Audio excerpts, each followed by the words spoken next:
Bismillahirrahmanirrahim. Sebelum video ini dimulai, pastikan kamu sudah mengetik tombol salam alaika ya Rasul, salam alaika. Fa innallaha ghafurur rahim. Shadaqallahul azim.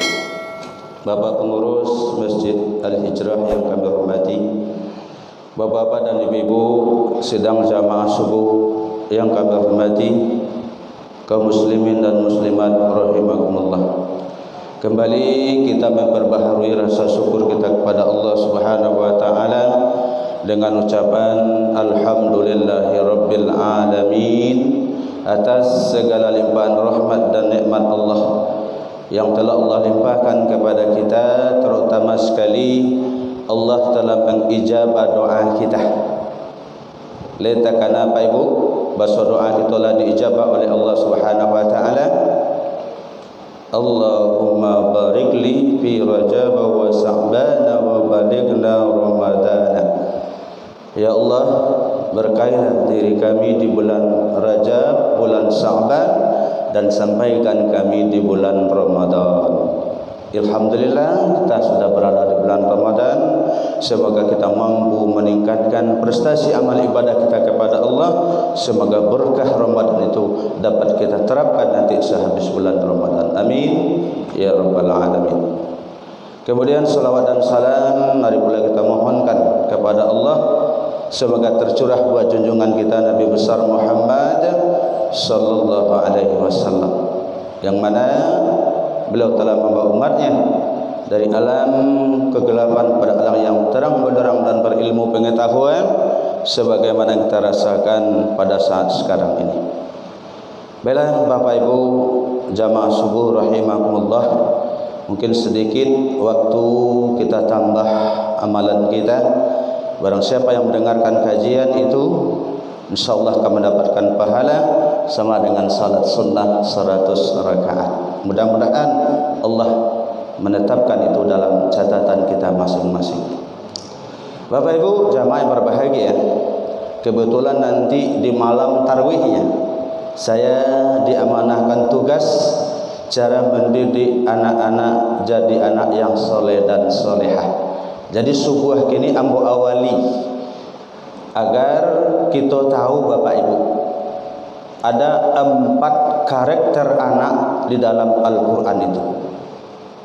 Jadi karakter anak yang akan terjadi dalam kehidupan kita ada 4 di dalam Al-Quran. Yang pertama adalah anak yang menjadi musuh. Ini pasti kalau kita tidak hati-hati. Di dalam surat At-Taghabun ya, ayat yang ke-14 juz yang ke-28 dan surah yang ke-68, yaitu halaman 557. Allah Subhanahu wa taala berfirman, Bismillahirrahmanirrahim, ya ayyuhalladzina amanu, wahai orang-orang yang beriman, inna min azwajikum wa auladikum aduwwan lakum. Sesungguhnya di antara istri-istrimu dan anak-anakmu akan jadi musuh bagi kamu. Fahzaruhum, maka berhati-hatilah kamu terhadap mereka. Wa in ta'fu, dan maafkanlah. Wa tasfahu, dan santunilah mereka. Wa taghfiru, dan ampunilah. Fa innallaha ghafurur rahim, sesungguhnya Allah Maha Pengampun lagi Maha Penyayang. Dari ayat ini kita dapat keterangan setiap suami berhati-hati kita, terutama terhadap istri-istri kita, ya, dan juga anak-anak kita. Nah, karena mereka akan jadi musuh bagi kamu. Nah, banyak kita lihat, ya, kehidupan rumah tangga itu, biduk rumah tangga pecah belum berapa berjalan, belum sampai setahun 2 tahun, kadang anak 5 ditinggalkan. Dari awal kita sudah berjuang bagaimana menciptakan sakinah mawaddah warahmah, tapi kok gara-gara pitih, gara-gara uang, rumah tangga kita berantakan, anak-anak yang jadi korban. Kalau sudah terjadi perpisahan, anak pasti jadi korban. Maka dalam hal itulah fahzaruhu, maka berhati-hatilah dengan mereka. Jangan awak timbang-timbang sayang-sayang, tapi kalau kita hati-hati kita akan jadi musuh. Ya. Kemudian watasfahu, ya. Dan artinya santunilah.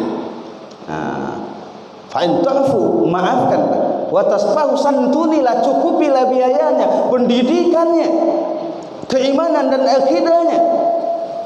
Wa taghfiru, dan ampunilah. Apa maksudnya ini? Ketika terjadi permasalahan di rumah tangga, jangan cepat kita ucapkan talak, jangan cerai. Ada aturannya. Kalau bisa dimaafkan, dimaafkan. Katakan disebabkan anak, disebabkan istri, maafkan. Jangan dilaknat. Kadang dikatakan jejatuan talak sarumpun bambu. Kecek orang awak sari carai pakasia tibo sari suri gabaji datang. Hati-hati. Wa taghfiru, dan ampunilah. Fa innallaha ghafurur rahim. Sesungguhnya Allah Maha Pengampun lagi Maha Penyayang. Ikuti Ghafur, ikuti Rahim. Sayang kepada istri, sayang kepada anak-anak. Ini yang terjadi selama ini, banyaknya anak-anak yang berada di pinggir-pinggir lampu merah di jalan-jalan protokol disebabkan mereka alasan ekonomi, orang tua sudah berpisah. Na'udzubillah, tsumma na'udzubillah. Itu yang pertama. Lalu yang kedua, Bapak Ibu jamaah yang berbahagia, anak yang disebut dengan fitnah, cobaan. Juga At-Taghabun ayat yang ke-15-nya. Bismillahirrahmanirrahim. Innama amwalukum wa auladukum fitnah wallahu indahu ajran 'azimah. Sesungguhnya hartamu dan anak-anakmu akan jadi fitnah, cobaan bagi kamu, dan di sisi Allah lah pahala yang besar. Harta coba. Banyak orang yang gagal dicoba dengan harta, seperti Sa'labah, seperti Qarun laknatullah alaihi. Gagal dia. Maka harta banyak hati-hati. Tapi ketika kita manfaatkan dalam kebaikan, fastabiqul khairat, ini nanti akan tidak jadi musuh, teman kita nanti di yaumil akhir di hadapan Allah Subhanahu wa taala. Bulan Ramadan, bulan penuh barakah, perbanyaklah sedekah kita. Insyaallah harta itu, sedekah itulah yang milik kita dari dunia sampai di akhirat nanti di surganya Allah Subhanahu wa taala. Amin ya rabbal alamin. Kemudian anak-anakmu. Jadi kembali dikatakan fitnah, cobaan. Jadi anak tu walaupun cie induk, cie bapak, jangan diharuk sama karakternya Pak Ibu. Ada perbedaan. Cuma tergantung sikap kita bagaimana terhadap mereka. Ketika kita sabar menghadapi perbedaan-perbedaan itu, Allah katakan didiklah dengan benar. Jangan sumpah serapah, jangan caci makian. Kalau jadi awak nak punya anak berang karena anak syaitan, ada Pak Ibu? Ini anaknya nak setan itu siapa? Anak kambing. Ini anaknya awak kambingnya. Tapi kalau berang ke anak marabu boleh. Astaghfirullahaladzim, barakallahu fiik. Hati-hati cobaan. Apalagi dunia kini gara-gara handphone, lali mau kali yang maaf membo tanya dengar. Lama rabu apa? Piku ape ke babuni sedang lalu jago. Di WC kedua apa ini? Ini hati-hati kita. Ini cobaan. Tapi ketika kita sabar, wallahu indahu ajrun azim. Di sisi Allah pahala lebih besar buat kita. Memelihara anak-anak itu tanggung jawab dan amanah di hadapan Allah Subhanahu wa taala. Memelihara amanah itu tanggung jawab yang luar biasa. Maka Allah katakan, ya, alladzina yarisunal firdaus hum fiha khalidun. Orang yang memelihara amanah, menepati janji akan mewarisi nanti surga firdaus di sisi Allah Subhanahu wa taala. Itu yang kedua. Lalu yang ketiga, anak yang disebut dengan zinatul hayati dunia, hiasan hidup di dunia saja. Kau dunia sabui lah Pak. Ke Bali ya mak kau tiket, ke Thailand kau tiket, gaji gadang pejabat bakal tinggi. Tapi ketika untuk akhirat, no.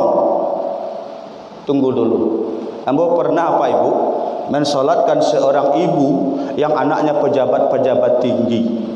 Pak, Bu, kau kadi sumbai kadi mandian le orang gaek wah. Lah satu bapak mimpin mandikan. Bo dak pandai dak Pak Ustaz. Apa salah nyamasuan amplop cik. Lah sudah dimandikan kadi kapani lai. Ikutlah mengapani. Di bola nomor 2. Bajunya nak sangai lah bantu takut ilang pun. Ustaz kami nak pandai dapat. Ustaz salah yang masuk dalam pelok cari. Lah barik saku ambo Pak.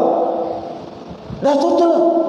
Kau lah kadi sembayangkan lah si imam anak yang lebih afdal. Dan kecat kami nak pandai dapat Ustaz. Ini masuk dalam pelok cari Pak. Itulah kadi kubuan masuk. Deh. Surah salah orang tu Pak. Kau bagi seperti hatul dunia, zinatul hayati dunia. Dalam Al-Quran Allah katakan al-mal wal banuna zinatul hayati dunia.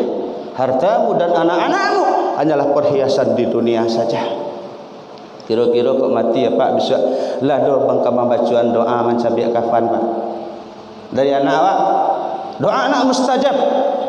Awalidin solihin yad'ulah la yad'u. Doa mencabiak kain kafan Pak. Allahumma ja'alhu wa libasuhu 'anil karimi wa yadkhulullahu ta'ala ilal jannah. Ya Allah, jadikanlah pakaian orang tuaku dari pakaian yang mulia dan masukkanlah dia ke dalam surga-Mu ya Allah. Bagus enggak doanya Pak Ibu? Anak mau baca walaupun kain kafan yang tidak berjahit jadi pakaian yang mulia di sisi Allah Subhanahu wa taala dan masuk ke dalam surga Allah Subhanahu wa taala. Tapi kalau dunia saja, itulah ada anak yang seperti itu. Ya. Makanya yang pertama tadi jadi musuh Kan'an. Yang kedua jadi fitnah, cobaan banyak. Ya. Kemudian yang ketiga jadi zinatul hayati dunia. Oh, kini melimpah ruah. Lalu yang keempat, ke terakhir Pak Ibu, anak qurrata a'yun. Anak yang mengembirakan hati kita dunia dan akhirat. Dalam surat Al-Furqan ayat 74. Walladzina yaquluna rabbana hab lana min azwajina wa dzurriyyatina qurrata a'yun waj'alna lil muttaqina imama. Dan berkata orang-orang kepada Tuhan mereka, berikanlah, anugerahkan kepada kami istri-istri, pasangan-pasangan dan keturunan kami yang menyenangkan hati kami dunia dan akhirat, dan jadikan kami ikutan imam bagi orang-orang yang muttaqin. Ini anak yang kelas VV, kelas nomor 1 Pak Ibu. Jadi insyaallah nanti di malamnya saya akan sampaikan bagaimana cara menjaga, memelihara, mendidik anak untuk jadi kelas nomor 1, bermanfaat di dunia dan bermanfaat di akhirat nantinya. Ingin Bapak Ibu semua? Jangan salahkan mereka, tapi ingat, sudahkah kita mendidik anak-anak kita sebagai modal investasi akhirat yang akan kita jadikan nanti mendinginkan azab kubur kita, melapangkan kubur kita. Dan insya Allah ketika mereka anak-anak yang soleh dan solehah akan aman damai kita setelah kita kembali kepada Allah Subhanahu wa taala. Semoga kajian subuh ini menjadi peringatan bagi kita bersama. Saya evaluasi kembali. Yang pertama tadi anak apa? Anak sebagaimu. Surah apa? At-Taghabun ayat sampai balik. Ya. Kemudian yang kedua, anak yang menjadi cobaan, menjadi fitnah. Kalau mampu menghadapi dengan sabar, di sisi Allah pahala yang besar. Lalu yang ketiga, anak yang disebut dengan zinatul hayatid dunia, yang menjadi hiasan hidupan di dunia kita.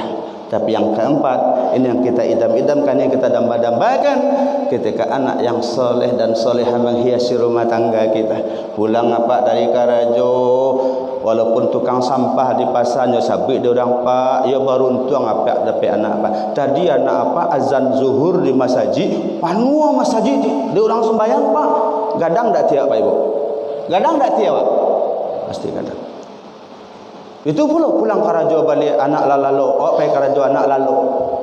Tapi ketika pulang pak, alhamdulillah beruntung pak punya anak pak. Anak pak ikut lomba musabaqah tilawatil Quran Kota Padang juara 1. Hilang di tak Karajo pak. Tapi pejabat gadang lah pak. Orang berpangkat tinggi lah pak, pulang dari daerah, pulang ke rumah. Dia malang pak punya anak pak, nang gadang lah tertangkap pak narkoba. Damam tak ayah? Pusing tak paknya bu? Pulang celem isu itulah laporan pula. Dia nak apa lah tertangkap di pos rondo pak, lah dinikahkan paksa. Maka itulah harapan kita semua dengan yakin insyaallah. Tadi di anak-anak kita apalagi di bulan Ramadan ini dengan pesantren Ramadan insyaallah, dengan doa kita usapkan kepalanya, setiap tidurnya kita ucapkan, kita mohonkan kepada Allah, ya Allah peliharalah anak-anakku dari fitnah dunia ya Allah, dan jadikan dia anak-anak yang bermanfaat bagi kami ya Allah, bermanfaat di dunia apalagi di akhirat nanti ya Allah. Isya bacakan doa tadi, Rabbana hab lana min azwajina, bacakan. Kemudian juga kita bimbing dengan bilhal, dengan bimbingan. Jangan menyuruh ke surau ke masjid tapi awak tidak pergi. Dan banyak kini seperti memandian baru. Doncian kalau mai awak tagak di tepiang. Tidak akan berhasil Bapak Ibu. Tapi ketika kita mampu ya, mendidik anak itu dengan baik, artinya kita dengan bilhal, awak masuk air, bak memandian kudo, insyaallah berhasil Bapak Ibu. InsyaAllah semoga bermanfaat. Terima kasih atas perhatian. Mohon maaf salah kekurangan. Billahi taufiq wal hidayah. Wassalamualaikum warahmatullahi wabarakatuh.